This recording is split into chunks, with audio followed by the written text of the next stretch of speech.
সহকর্মী শাহরিয়ার তারেক। তারেক,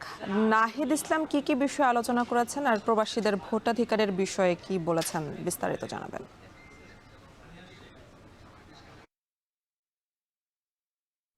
এনি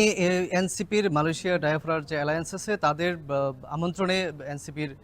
যিনি আহ্বায়ক আছেন নাহিদ ইসলাম তিনি কিন্তু মালয়েশিয়াতে শুক্রবারে এসেছেন। আজকে তার তৃতীয়তম দিন চলছে এবং তিনি এরই মধ্যে তিনি শুক্রবার আসার পর গতকালকেও কিন্তু বেশ কিছু কর্মসূচিতে তিনি অংশগ্রহণ করেছেন। সেখানে একদম শিক্ষার্থীদের বিভিন্ন বিশ্ববিদ্যালয়ে যে তিনি শিক্ষার্থীদের সঙ্গে কথা বলেছেন। একই সঙ্গে সাধারণ প্রবাসীদের সঙ্গে বিভিন্ন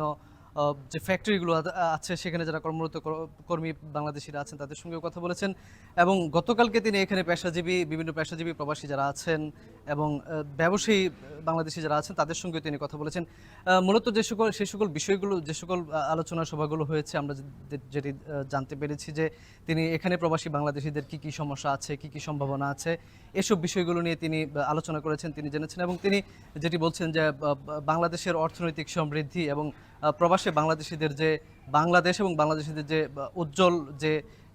অবদানগুলো আছে এবং বাংলাদেশের যে স্বীকৃতি আছে প্রবাসের ক্ষেত্রে সেজন্য তিনি প্রবাসীদেরকে ধন্যবাদ জানিয়েছেন এবং একই সঙ্গে তিনি বলছেন যে প্রবাসীদের যে সকল সমস্যাগুলো আছে এবং যে সম্ভাবনাগুলো আছে এবং তাদের যে মর্যাদা আছে সেটি প্রতিষ্ঠায় সেটি যেন প্রতিষ্ঠিত হয় সেজন্য তার দল এনসিপি কাজ করবে। তারা প্রবাসীদের এবং প্রবাসীদের ভোটাধিকার নিয়েও কিন্তু তিনি কথা বলেছেন, যেহেতু তিনি বলছিলেন যে প্রবাসী বাংলাদেশিরা জুলাই আগস্টে যে অভ্যুত্থান হয়েছে সেখানে প্রবাসীদের যেহেতু একটা বড় ধরনের একটি ভূমিকা ছিল সেজন্য তিনি বলছেন যে বাংলাদেশের যে পরবর্তী যে নির্বাচন হবে সেখানে যে প্রতিনিধিরা নির্বাচিত হয়ে আসবেন জাতীয় সংসদে সেখানে যেন প্রবাসী বাংলাদেশিদের যে মতামত সেটি যেন প্রতিষ্ঠিত হয়, যার কারণে তিনি বলছেন যে এনসিপির পক্ষ থেকে সর্বাত্মক চেষ্টা করা হচ্ছে যে প্রবাসী বাংলাদেশিরা যাতে ভোটাধিকার প্রয়োগ করতে পারেন। একই সঙ্গে মালয়েশিয়া প্রবাসীদেরকেও তিনি আশ্বস্ত করেছেন যে তিনি মালয়েশিয়া প্রবাসীরা যাতে এই ভোটাধিকারে অংশগ্রহণ করতে পারেন এই জন্য তিনি কাজ করবেন। আজকে এই মুহূর্তে তিনি একটি সভায় উপস্থিত হয়েছেন, এটি আজকে তার শেষ দিন এবং কিছুক্ষণ আগে তিনি বাংলাদেশ হাই কমিশনের একটি প্রতিনিধি দলের সঙ্গেও তিনি প্রবাসী বাংলাদেশিদের বিভিন্ন সমস্যাগুলো নিয়ে আলোচনা করেছেন এবং এখানে বাংলাদেশিদের নিয়ে আসলে কি কাজ করা যায়, বাংলাদেশিদের কি সমস্যাগুলো আছে এসব নিয়ে তিনি সেখানে কথা বলেছেন। এই মুহূর্তে যে সভা আছে এখানে তিনি কিছুক্ষণ পরে প্রবাসীদের উদ্দেশ্যে বক্তব্য রাখবেন এবং এখানে কিন্তু ব্যাপক প্রবাসীদের একটি উপস্থিতি আমরা দেখতে পেয়েছি যে এনসিপির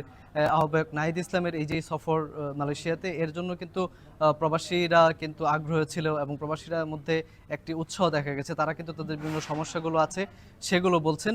তো এই মুহূর্তে একটি সভা চলছে নাহিদ ইসলামের প্রবাসী বাংলাদেশিদের সঙ্গে, সেখানে তিনি কিছুক্ষণ পর বক্তব্য রাখবেন, তারপর আসলে আমরা জানতে পারবো যে এখানে তিনি প্রবাসীদেরকে কি আশ্বস্ত করেছেন, তার পরবর্তীতে আসলে আমরা